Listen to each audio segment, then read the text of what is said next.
Hey everybody. So harnessing open source solutions in the generative AI landscape. It's a very buzzy title. If you're wondering why it's so buzzy, I did have GPT write it. So, so this talk is going to be, well, before I start the talk, quick question to the room. How many people have tried to host their own LLMs on their own machines? Okay, so a little less than half, which is surprising, right? We're all software engineers, data scientists, but we rely on these proprietary companies to actually generate our output when we want to use generative LLMs. It's funny that it's come out that way. And so this talk is really about recalibrating what's possible and really conveying to all of you that yes, you can host your own LLMs and they're getting better every month, especially with every Chinese startup just pushing models that are nipping at the heels of Anthropic and OpenAI. So I want to step back and start my slideshow. Okay. So before we go into things, let's just have a brief timeline of the generative AI landscape. So in 2023, GPT 3.5 was released by OpenAI. And I think this is the moment the world really took note of how much promise there was in the generative AI space. We were able to provide prompts and get back pretty reasonable output. So everybody's mind was kind of blown. OpenAI dominated the scene. About 3 months later, a team from Berkeley released a vLLM. And vLLM is an inference server, also an inference engine. And what that means to us is it's a framework by which we can host LLMs. Pretty cool, but it's pretty quiet. And then 2024 rolls around, and every fun open source model is released. We have LLaMA 3.1, 3.2. We have qwen 2 and 2.5. Anthropic open sources Mixtral, which is vision. It's a multimodal model, so you can have some vision aspects to your LLMs. And then, of course, December rolls around and DeepSeek releases DeepSeek v3, which blows everybody's mind. And just to add one more little, I have a lot of space on the screen, I can have one more bubble. 2024, we get LLaMA-Factory, which was it was a library created by one individual. It's like the #1 trending repo sometimes on GitHub. Everybody loves this package. I do too. And LLaMA-Factory is a nice Python package that lets you handle the training of LLMs in a disciplined fashion where you have a nice CLI, you set up your training within YAML files, everything's a little more robust. So, let's talk about vLLM. Let's talk about our approach real fast. Our general approach, and the approach I'm going to hammer home in this talk, is that we can fine-tune models with LLaMA-Factory and use those fine-tuned models and host them ourselves with vLLM. And to go in specifically on vLLM. So vLLM is an inference server, like I sort of mentioned before, and the two big things that it introduced was this idea of paged attention. If everybody's familiar with how LLMs work, a lot of it's based off of this notion of attention, where you give specific tokens within your generated tokens attention, but it's computationally expensive, and so what you end up doing is caching the attention for specific tokens, and that takes a lot of VRAM. So these folks at Berkeley figured out a way to partition their KV cache efficiently to reduce the amount of VRAM that was necessary, and they also have a pretty good implementation of continuous batching, which essentially means when you submit a request to an inference engine, when you submit a request to your model and you submit another request like a second later, Well, you can just append the latest invocation to your previous batch and cut down on your idle GPU. And the inference speed gains you get are pretty substantial relative to like Hugging Face or text generation inference, which I think Hugging Face is sort of inference server. You get 24 times speed up in like output tokens, so pretty substantial. And some things to consider with vLLM, you still have to host these models on your own compute. And when I say compute, I do mean GPUs or TPUs or inference chips, depending on what sort of hardware you're going to use. And something to keep in mind is the bigger the model, the more parameters the model has, the more VRAM you're going to require. And so this is a pretty nice formula just for figuring out how much VRAM you need. Take the number of parameters that your model has, take the data type precision divided by 8 and multiply it by 1.2.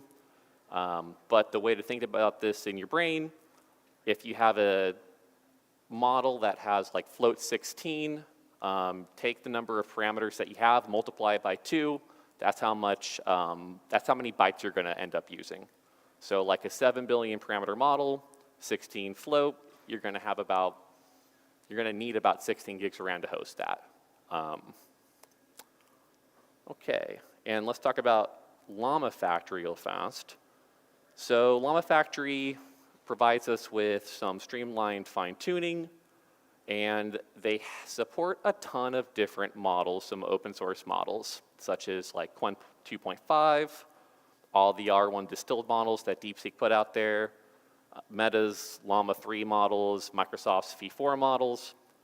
And the really cool thing about LLaMA-Factory, it supports a couple different sorts of fine-tuning. So you can do some supervised fine-tuning, and you can also do some reinforcement learning with human feedback.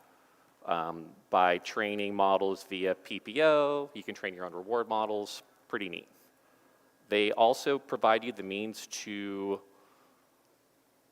train models with more efficient methods like low rank adaptation, LoRa. LoRa is pretty cool so far as cutting down the amount of time you need to train a model.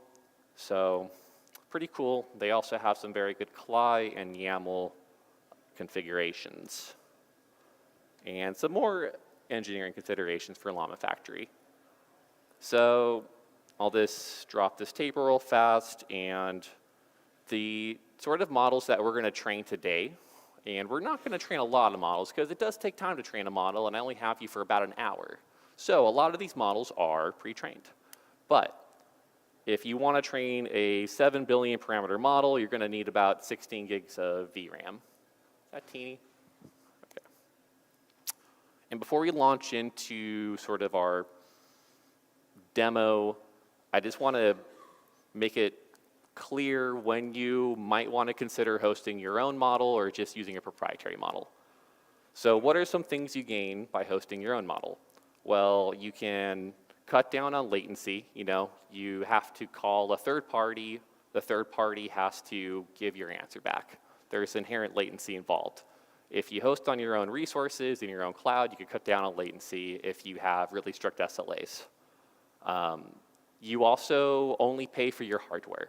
So if you want to make 5 billion requests to OpenAI, it's going to cost money. If you want to make 5 billion requests to your own model on your own machine, you're only paying for the compute. So if you have a GPU for 2 hours, let's say you're paying $5 an hour for that GPU, $10. So something to consider. Another cool thing about hosting your own model, you can tailor the size of the model to your task. So let's say you have a model and you want it to turn the human language into SQL. Maybe you only need a 7 billion parameter model to do that. I think GPT-4o is thought to be a mixture of expert model. No one really knows the size of that model, but it's probably huge. It's going to take longer to get your response from something like GPT-4, which is a bigger model, than a smaller model with, say, 7 billion parameters. There's just less computations. You also reduce your dependency on black box third-party APIs. So I don't know if anybody else has experienced this before, but sometimes you use a model from a third party. It's just behaving differently one day. You don't know why. They don't really tell you what's going on with the weights behind the model. You just know something's up. It's weird today.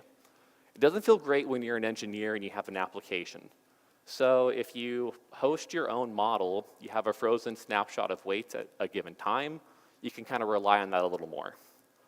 And you also get some more fine-tuning options with something like LLaMA-Factory than you would with a third party, which typically only supports supervised fine-tuning. You do have the option of trying out some reinforcement learning with human feedback on your own. You can continue to pre-train the model, giving it your own corpus of documents if you have a very specific use case. But there's some other things you should consider. You know, if you use a proprietary model, you don't have to host anything. They take care of all the hosting for you. There's inherent overhead you incur when you try to host your own stuff. Like, that will require a person. You also only pay as you go. So if you're only going to make 10 requests, if you only need 10 invocations for a model, maybe you shouldn't host your own model. You don't really need to pay for a machine. Also, let's be real, all these proprietary models are still beating out open source models. I wish that weren't the case because open sourcing is fun, and this is the OpenAI track, or the open data track, but these models are still beating out open source models. And of course, you know, 2 days ago, Qwen released QWQ, which is a pretty big deal, but for the most part, proprietary models will have a bit of a competitive edge over open source models. So the TLDR, open source frameworks like vLLM and LLaMA-Factory can be cost effective. They can help you customize your own solutions for your own production needs. They have some pretty seamless integration with one another so far as fine-tuning and deploying in production. And we'll get to a live demo in a second. But before I go to that live demo, since I have all y'all, I work for Crexy. We have a job opening for a data engineer to help us figure out how to label data at scale. Note what I did there. I used the scale logo. I thought it was very clever. You guys had to chuckle at that. All right. So let's go into some notebooks. And can everybody see this all right? Okay, getting some nods. So we're going to skip the installation of LLaMA-Factory and vLLM. We are using 2 Python packages today. This is a Python-oriented demo. And the reason I'm skipping those 2 installations was I only have you for an hour, and I don't want to waste that hour setting up machines. So let's go into LLaMA-Factory. I think there's really 3 core aspects of LLaMA-Factory. One core aspect is the CLI. Through the CLI, you can train your own models. You can merge different LoRa weights. There's also this aspect of setting up your own experiment via a YAML file. If anybody has ever run an experiment with a machine learning model in a Python notebook, you know how unwieldy those notebooks can get. And so having all of your training requirements in one YAML file is a godsend. And lastly, it's your ability to define data sets, point to those data sets, and train on those data sets is pretty nice. So let's take a look at what one of our fine-tuning YAMLs looks like. So here, I wanted to fine-tune a qwen 2.5 vision model. This has 7 billion parameters, and it's an instructor model. I want to train this using low-rank adaptation. I'm pointing it to a data set that I actually created for this talk called receipt VQA. The whole idea with receipt VQA is I have a data set. It consists of images of receipts, and I want to train a model about how to answer questions I have about the receipt. And you might be thinking, why are you training a receipt model? This isn't 2018. And the answer is because the data set was available on Kaggle. So I can also specify where I'm saving that model to. I can set up some training hyperparameters here. You know, what's my learning rate? How many epochs am I going to train for? I can set up some evaluation related setup, like how much of my data set I want to use strictly for evaluation. And if I take a step back, I can kick off some fine tuning just by executing this CLI statement right here. So I hit execute, and I hope for the love of God this works. It's a live demo, so you never know. So while this is training, or while this is setting up, I can quickly show, oh, it's actually training pretty fast. I don't have to do that much tap dancing for y'all. Okay, so this is actually training our model right now. Now note, I'm only training on 5 samples because time constraints, but I went through about 2 days ago and I trained a model on a much larger data set. And what we're going to see here after this trains, we're going to go to our outputs. So I am training this model here, SFT, but fast. And there's actually a lot of really nice output. There's a lot of nice things that we get for free by using this method. We get this nice README file. It displays what our hyperparameters were if we, say, wanted to give this output to a colleague. It has some checkpoints. Typically, we can also get some evaluation metrics. Let's look at an older run in which I did get evaluation metrics. I got this evaluation metric for a model I trained for free, along with some nice README information. That included training loss, validation loss, the point at the epoch where we incurred that logging. So we have trained a model, and you might think, okay, well, now what? What do you do now? What we can do is take the model we just trained and actually host it. So let me refresh this notebook.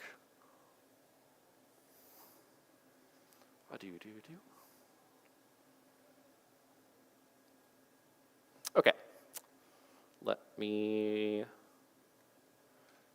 take this notebook here, and I'm now gonna throw what we just trained into the Python package called vLLM. So vLLM is going to be able to take the base qwen model that I trained on, and it's also gonna accept the model, the LoRa module I just trained, and hook it up with the base model that I specify, and we're going to host this own model. And we are then going to throw some receipts at it to see how well it did. So what we're seeing right now are some what we're actually doing is we're setting up a server to host our own model. What we're seeing right now are some server logs. A lot of logs that get spit out when you set up a server. It's like any other server. And you might think, you're getting a lot of warnings. What's going on with that? So we trained a LoRa model on a vision. We trained a LoRa adapter on a vision model. Vision models typically have a vision backbone along with some LLM on top of it. And though we trained LoRa adapters for the vision component and the text component, vLLM does not know what to do with the vision LoRa adapter layers. So it's just a limitation on the vLLM side. If you train a vision model, you're not necessarily going to get the LoRa adapters that you trained for the actual vision part. And it's saying, hey, I can't find your model you're specifying. So let's see what's going on there. And I already see the error. like many things, it's user error. So if I take a look at my directory, I have this folder called saves where I actually save my model. And when I try to host my own model, right now, hold on, there's a little bit of a lag between my CLI, here we go, between my CLI statements and what's actually appearing on the screen. We pointed to the wrong directory. So I'm going to fix that.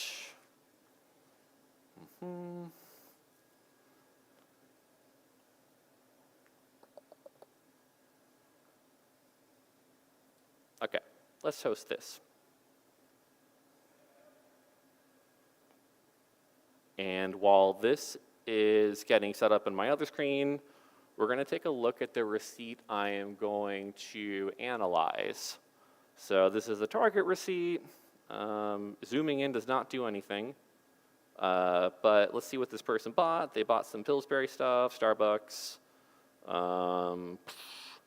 They bought soup. Who doesn't like soup, right?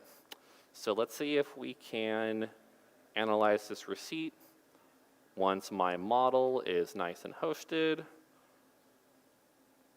It hasn't barfed yet, so that's always a good sign as you're programming.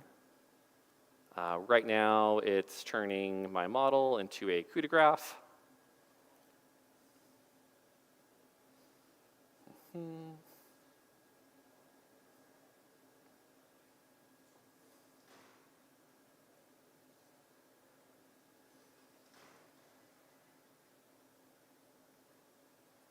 All right, my server's up and running. So I'm actually hosting this own model locally now. So another cool aspect of vLLM, you can actually use the OpenAI client to refer to your own model that you're hosting locally. So if anybody here is using OpenAI and you have your own source code to help you head up OpenAI, like I'm sure we all do, you can actually set up your own endpoint and you can simply swap out the model that you're referencing in your OpenAI client to your own hosted endpoint. It'll just work. So that's what we're going to do here. So I'm setting up an OpenAI client, and I'm going to point to a local host. And when I do so, I'm essentially able to hit up two models on my endpoint. One is the base model. The other is the lore adapter that we fine-tuned. So just note here that my vanilla model, I'm calling that the base model. The SFT model is the model I went and I fine-tuned. So round one, let's use the fine-tuned model that was trained. And what do I want to do? I want to take the receipt that I showed and I want to return all line items on the receipt, and I don't want it to hallucinate. Please don't hallucinate. For the love of God, don't hallucinate. So let's do that. It's saying, blah, model's not defined. And that's true because this is called SFT model. Okay, so if we go back to our terminal, we're able to see that the locally hosted model received some input, and it's done. And you're able to see the average prompt throughput was 271 tokens per second. Pretty good inference speed. So let's go back. This was my returned answer from the fine-tuned model that we hosted. So it's saying we bought some morphin meat. Yum. We bought some soup. That's correct. We bought some fruit and some Pillsbury stuff. That's all correct. So what we essentially did was we fine-tuned a vision model per our task. Pretty neat. We can also obviously swap out the prompt, return all line items. Shoot, I just want to know where was this, what was the store? The store I got this receipt from. Should be able to do that too. No, it's not. And that's because it's expecting some JSON. So just for the sake of this demo, I'm going to print the result.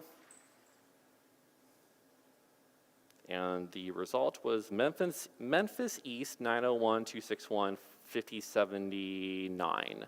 We know that's not correct because we trained on a Well, essentially, we were trying to predict on a receipt that was for target, right? So, oh shoot, our own fine-tuned model isn't that great. And let's think about why that is. We've all heard the phrase garbage in, garbage out. This data set has a lot of noise. So let's just try to use our base model.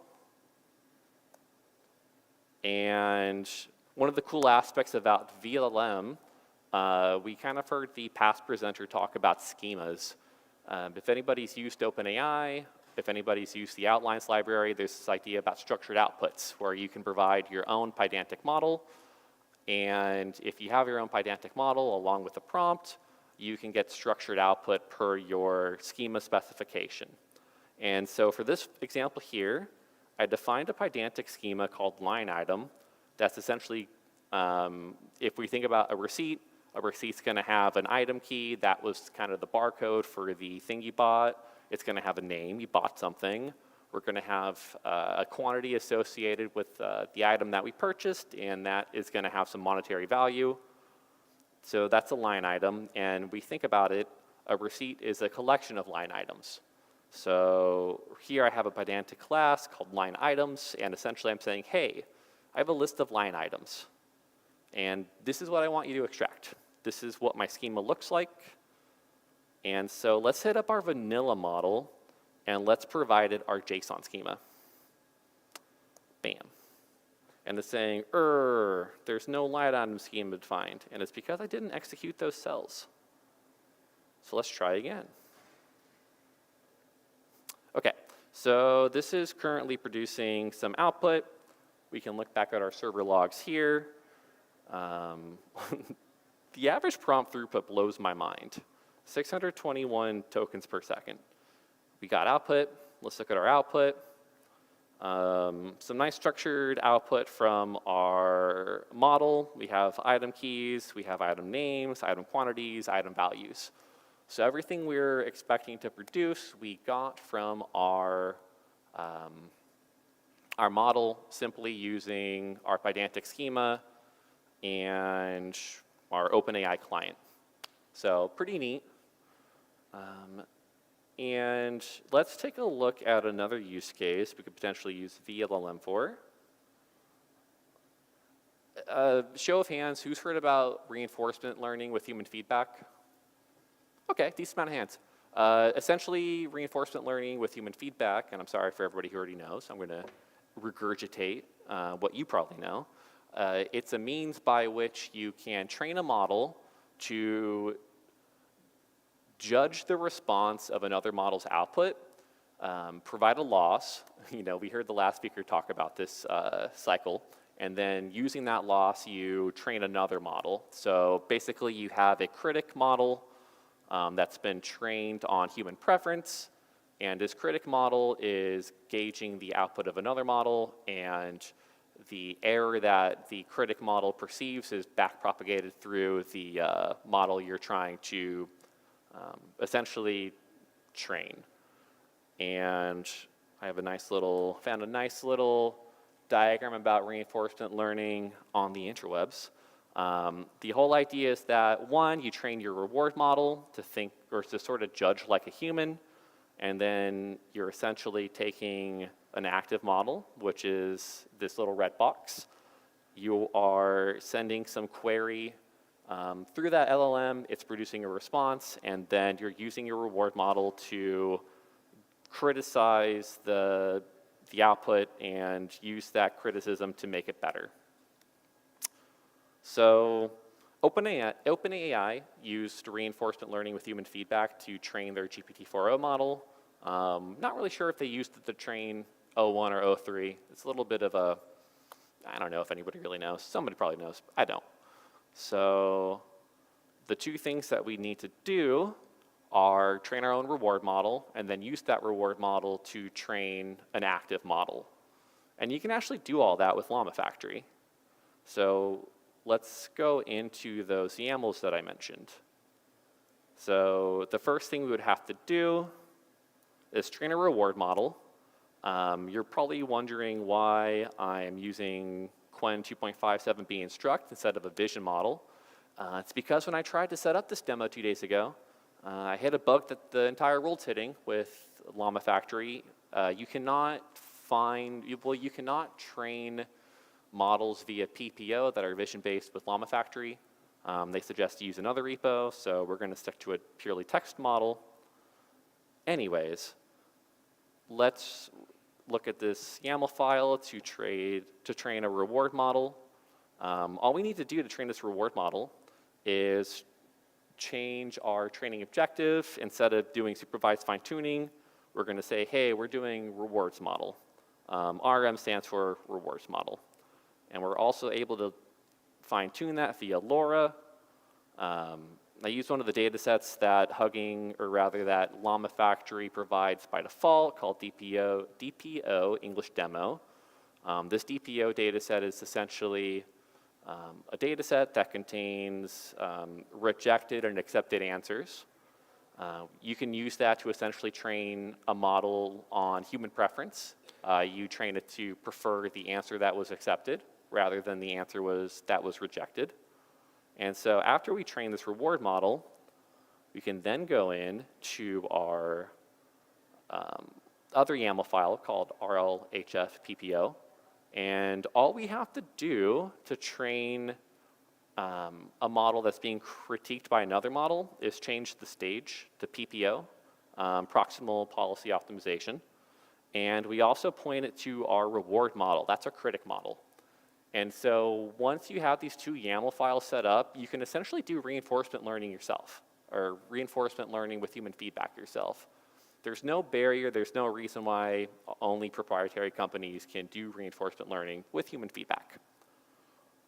And this model here that was trained with our critic was saved to our text reward model output directory within our saves folder. We can see it right here. And we have some training loss. It got better over time. I could have trained it for longer. It would have gotten better, but I didn't want to. So we now have a model that we can host locally, similar to how we did with our supervised fine-tuning model. So I'm going to go ahead and do that. Go back to the terminal. I'm going to kill the server I have going. It is no more. I'm also going to change my conda environment. Activate. It's a miracle. It's a miracle that I was able to execute that without a typo. All right, so we are now hosting our own model based off of the proximal policy optimization YAML file. So this will go ahead and get booted up. We're going to see a lot of server logs that we saw before. So far as setting up. These are all good because the model hasn't barfed yet. If it doesn't barf, you're able to run it.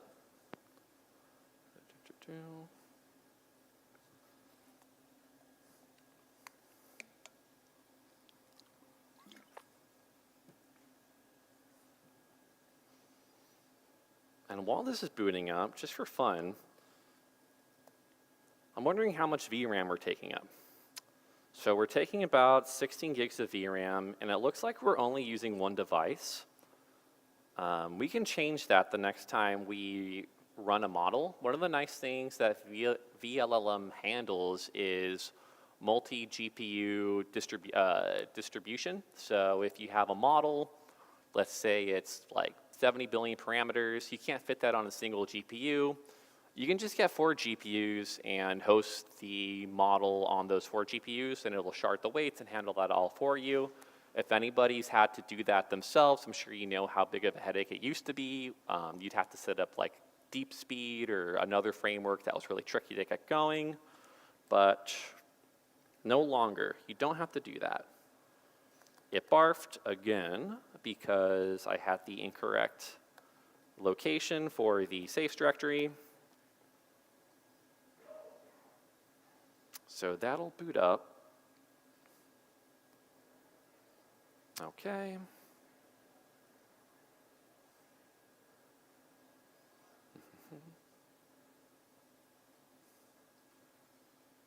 Okay, so this is booting up. let's take a look at what this notebook does. The first round, I'm going to want it to write a haiku about sloths. I think sloths are cute. And I can also use the vanilla model. Can you write me a haiku about sloths? Guess what? It can. We don't have to wait for this model to boot up because it's going to give you the answers that I just showed you. So let's move on to the next example because I only have you for so much time. So we talked about 2 applications so far, both related to LLaMA-Factory plus vLLM. Let's take a look at reasoning. So reasoning is it's the new kid on the block. Everybody's really hyped about these new reasoning models. O1 and O1 Mini were the first reasoning models on the scene. And the cool thing about reasoning models is how it gets to the answer. So what you're not seeing when you use OpenAI's O1 or O3 model is the reasoning chain. You know, its answers are really robust, and it's doing a lot of text generation behind the scenes and then synthesizing its answer and showing you that output. And it'd be really cool if we could actually see what that reasoning chain was. Because if you ask OpenAI to divulge its reasoning thought process, it's going to say, I can't do that, it's against my terms of policy. OpenAI doesn't want you to see. But we can use one of the open source reasoning models that either Qwen or Alibaba has put out, and we can actually start to see what that reasoning chain looks like. So we are hosting our own model here. We're going to host the R1 Qwen 14B model. This was a Qwen 14B model that was trained on data that was generated by DeepSeek's R1 model. The idea behind that training process, I'm sure everybody's heard the term distillation recently. So you're essentially using some bigger, more powerful model to provide you curated data that you then train a smaller model on. It really wants to close. I'm not going to let it. So we are going to use this reasoning model. It's about 50% loaded. Something else to keep in mind if you want to host your own models, there is boot up time for your server, right? You have to provision a machine, you have to set up your server, all that takes time. If you're thinking about things like auto scaling, that is all overhead that you have to think about. So let me gauge on my other machine if this is still up and running. Okay, let me refresh this to see if that helps.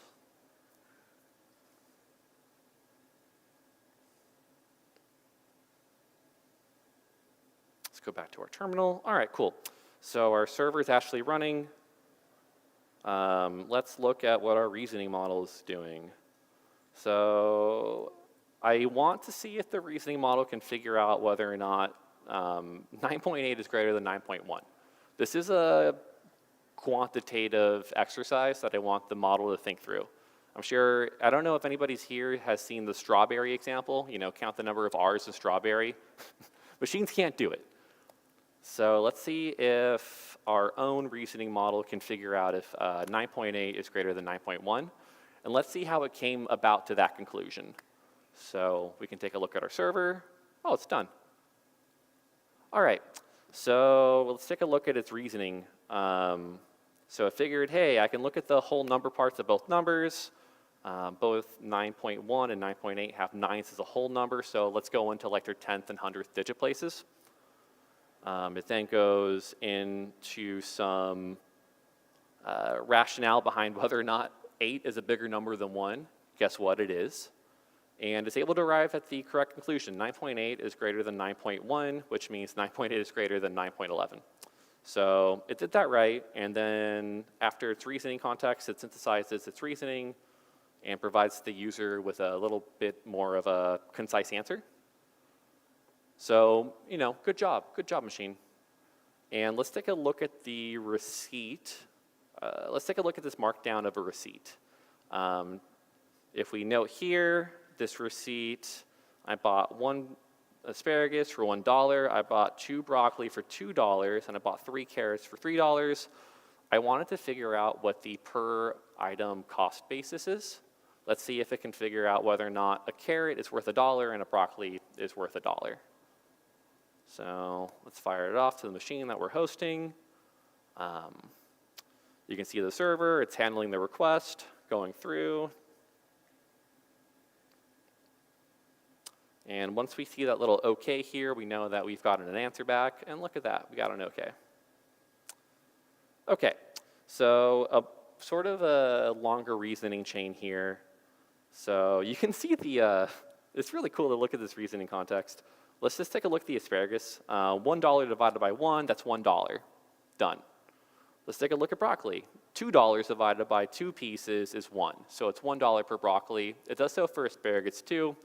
So you see that it's able to do these quantitative assessments when I provide a prompt asking it to compare 2 quantitative properties. I don't know if properties was the right word there, but so it's able to do that pretty well. And then round 3, let's say I'm a lazy data analyst because once upon a time I was.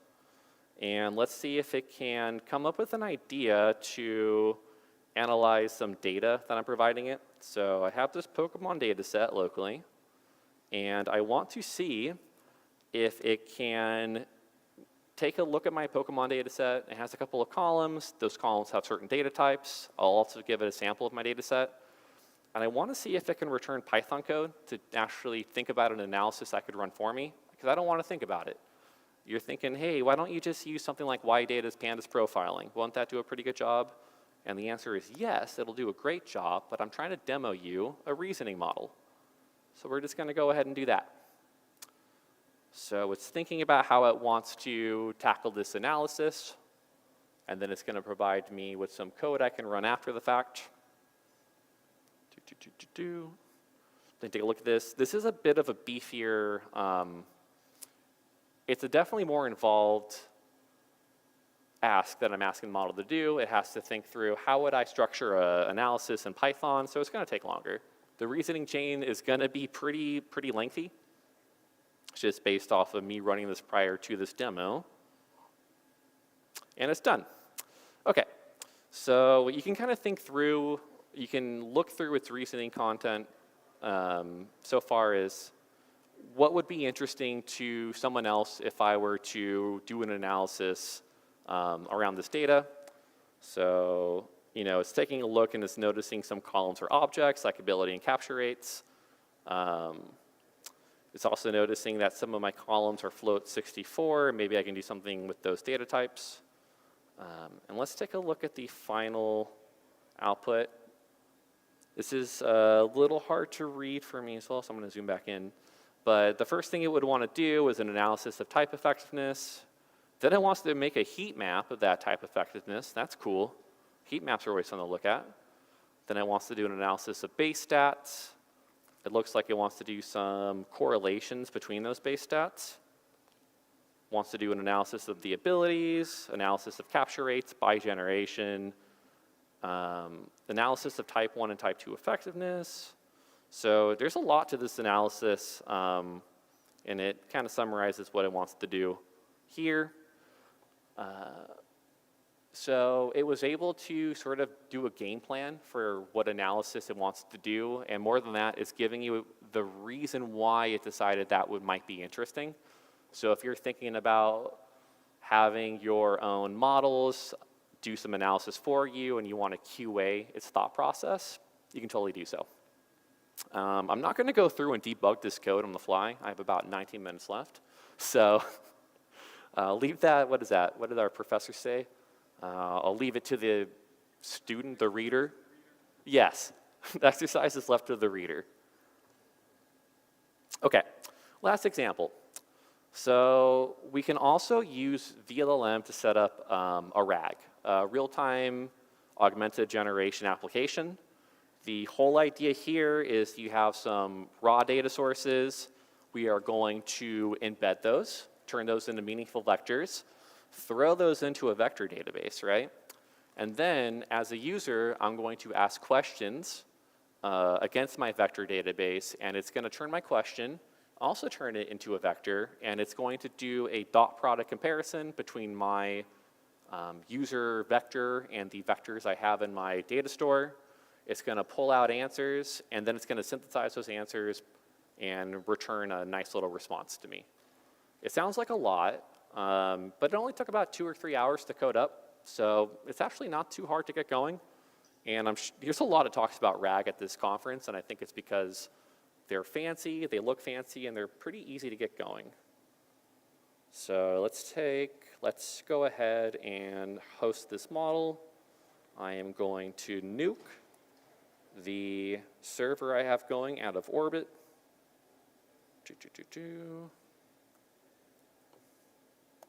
Okay, so we are setting up our own qwen 2.5 7B instruct model. We're going to host that locally. It does not like one of my arguments. It was yelling at me because I was trying to specify a LoR adapter that I wasn't actually referencing. So, I mean, sorry, vLLM client, I won't do it again. So we are setting up our own server.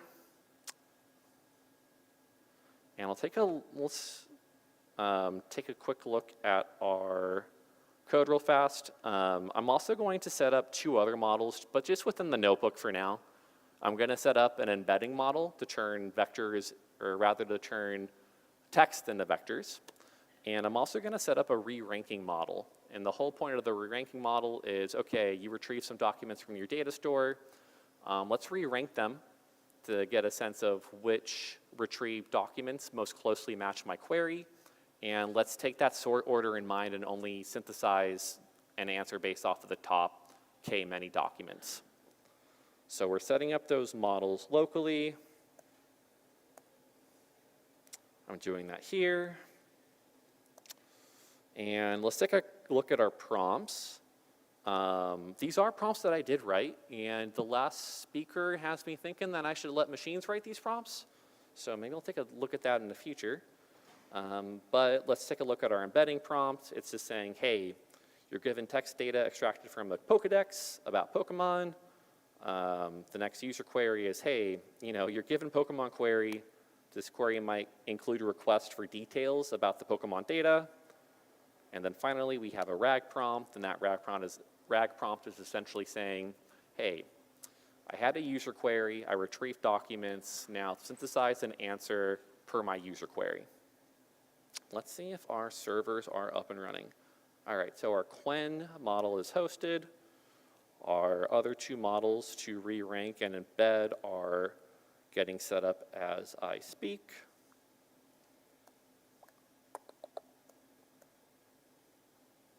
And we can take a look at our Pokemon data set. If I go into my Pokemon data, if I take a look at Pokedex CSV, it does not want to open because it has a really weird encoding type that I did encounter. I had to choose some funky ways to get around that. It has a really weird encoding. So we won't actually see what that data looks like, but that's fine. I don't have to tamp dance anymore because all my models are loaded. So first, I'm going to do a little bit of data pre-processing. Okay, I'm going to I'm essentially embedding my documents that I'm going to stick in a document store that we're going to host in memory. That is going now. And I'm also going to initialize an OpenAI client to my own synthesizer model. Note that this is also pointing to a locally hosted machine. Everything that I'm doing right now is local to this machine that I'm running on. And then I finally have some function called runQuery. And essentially what that's going to do is it's going to take the user query, I'm going to provide it, it's going to embed it. It's then going to go through my document store and see which documents most closely match my user query. It's going to re-rank the results So I'm going to ask for 30 documents. I'm going to re-rank them. I'm going to choose the 10 best documents. I'm then going to throw those documents into my synthesizer model, and I'm going to have the synthesizer model actually produce the output that the user, us, that we're going to see. All right, so our in-memory model is created. Our OpenAI client is created. Let's run this query. So my own query, provide a breakdown of legendary Pokemon. Let's see. So it barfed. The model's maximum context length is 16,000. Okay, so essentially when I set up my vLLM server, I said, hey, restrict this to 16,000 tokens when you output answers. It's just not enough. So I'm going to bump that up to 32,000 tokens. So let's do that. So this is going to go through the process of setting up the server again. There might be a way to configure the server's configurations on the fly, now that I'm thinking about it. If you were to host this on your own production machine, you would be able to sort of mess with the configurations of that server. So it's something that I want to look into now that I'm thinking about it now, but you know, it's fast enough to set up. So for the purpose of this talk, I'm just going to nuke it and set it up again. So as that's getting set up, we can take a look at what that answer, pretty much, we can take a look at what was returned the last time I ran that prompt. And what it was able to do is say, hey, here's a breakdown of legendary Pokemon. I'll focus on the data points from the retrieved snippets. That was the retrieved documents from the data store that pertain to legendary Pokemon. And let's see what it returned. So it said like, oh, hey, here's some Pokemon called Dialga. That's pretty cool. Here's some Pokemon from the 3rd generation called Regice. Also, it found Mewtwo. As a Pokemon fan, I can say, yeah, this answer's pretty good, actually. All right, so my server's up and running again. Go back to my RAG application, my function that did not want to run. Let's try it again. All right, this time it's not barfing. Let's go back to our server. You can see it got a request. It's just churning through this. All right, it's done. And let's take a look at our response. And look at that. It's saying, hey, there's something called Dialga. There's another Pokemon called Lunala. We can change our own query too. Let's say, I don't know. Find me some cute Pokemons that are not scary. I only want cute Pokemon returned. It's going to go through. It's, again, turning this statement here into a vector that is getting, or that's being used to retrieve documents from my vector store. I have a response already. Look at that. It found some Pokemon. It found a Pokemon called Cutiefly. That sounds pretty cute. So it's pretty on the point. 10 minutes left. All right, that's perfect. I did a good job. So we have some output there. So, you know, RAG clearly working, pretty cool. And you might, you know, think, okay, cool. You've done like one invocation at a time. This is not going to handle production traffic. You know, I have like 30, let's say I have 5,000 users on my site at any given time. You're gonna have like a long queue. No one's gonna be able to get an answer back from your machine in a timely manner. But one of the cool things is that vLLM handles concurrency very well. I mentioned that innovation that they introduced called continuous batching, where essentially as more invocations to your engine are being received, it will append those to previous batches. And what that essentially means is it's meant to handle batching, it's meant to handle volume. And so I have 100 generated questions just about that I pretty much stole from the WikiQA data set. But it's open source, so I guess I'm allowed to steal from it. And what I'm going to do is take all of these requests, all of those queries, and I'm going to throw them against my model at the same exact time. I'm just going to throw those at the model in parallel. And we're just going to see here how well it handles concurrency. So it's doing all this in parallel. I'm not doing, my hands are off the machine. Look, I'm not even touching anything. It's just handling it. And we can take a look at the server logs. It's just churning through my requests. This is one GPU I'm using. So it's able to handle all of that input. It was able to answer 100 queries in 15 seconds. Pretty impressive. And if you were really worried about scale, obviously you could obviously throw more GPUs to the problem, host in parallel, and that would just kind of speed things up. So I'm going to end the demo there. So we covered 5 use cases. We covered how to do supervised tuning and hosting your own model. We covered how to do some reinforcement learning with human feedback. We covered how to look at reasoning chains, reasoning models. We covered RAG, and we just talked about sort of more production-minded concurrency problems. So this is a pretty mature framework. I can tell you that we've been able to host some LLMs at Crexy on using vLLM. It's worked very well. So this is the use cases there. There's a lot of really big companies who are pouring money into this open source project, like Roblox.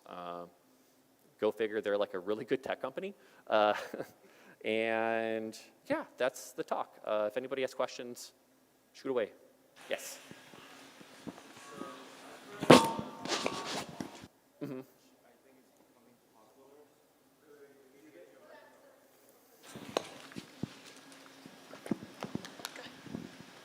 First, thank you for the talk. Very insightful. So my question is, I've heard a lot about Unsloth, which is becoming very popular.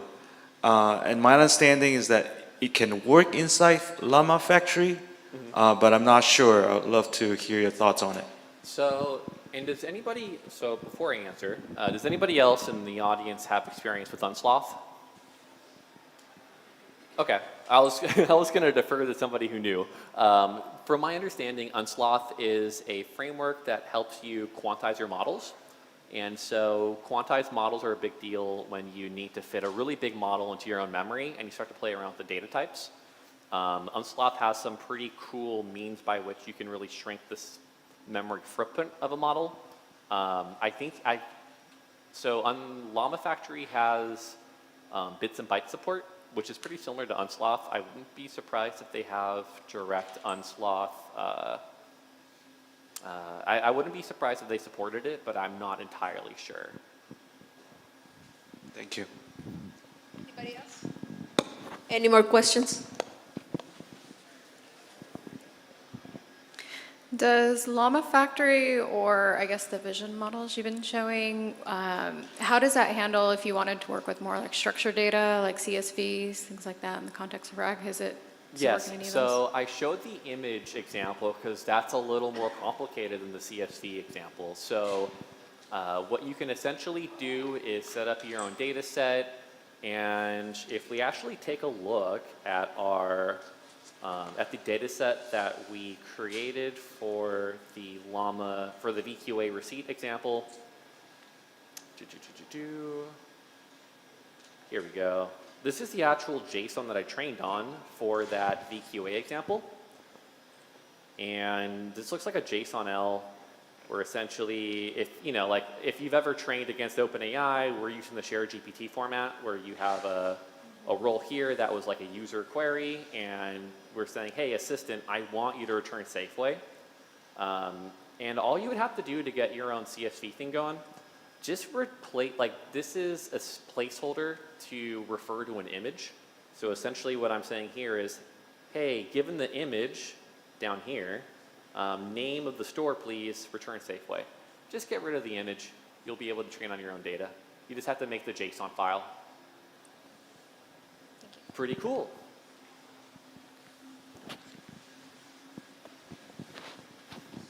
Just a quick question. How does LLaMA-Factory integrate in with like ML Flow? Great question. So if you think about LLaMA-Factory as a CLI, you can run CLI statements from an experiment that you have set up in MLflow or in Metaflow or whatever experiment tracking framework you want to do. You could kick off a training cycle by figuring out how to execute your CLI statement within your Metaflow experiment. Thank you. Hi, this is kind of a bigger picture question. It seems like newer models that come out continue to be larger and have larger requirements for hosting them. So from like a personal perspective, if people want self-hosted models for privacy reasons and self-sovereignty reasons, it seems like it's getting harder to do this, not easier. And I'm just curious if you have any thoughts on whether you think this is going to get harder over time or get easier over time. That's a great question. What we're seeing in the open source community is actually a trend towards smaller models. So if you, for example, if you take a look at the qwen 2.5 models that came out, they're pretty robust. And those models vary anywhere from 1 billion parameters to 32 billion parameters. If we talk about our, sort of our trick to figuring out how much VRAM we need per number of parameters, if you're running on like a, I don't know, like on a 3090, how much VRAM does the 3090 have? How much? 24 gigs. So that would be able to host like a 7 billion parameter model pretty well. And we also talked about this idea of quantization. So you're able to cast your model's data types to a smaller format to take up less room in VRAM. So what that essentially means for you as someone who wants to host their own model on their own machine, you could take a 32 billion parameter model, quantize it to say int4. That means that you only need 0.5 bytes per parameter. And what that means is a 32 billion parameter model you can host with 16 gigs of VRAM. 32 billion parameter models are really good. The qwen's QWQ model that they released 2 days ago, maybe 3 days ago, it's 32 billion parameters. It's as good as OpenAI's O1 mini model. I mean, how good is it? How much better can it get? And they're going to keep on trending down, I think, so it should get better over time. Anybody else? Any more questions? Okay, seems there's no more questions. Please, round of applause for Mr. Healy.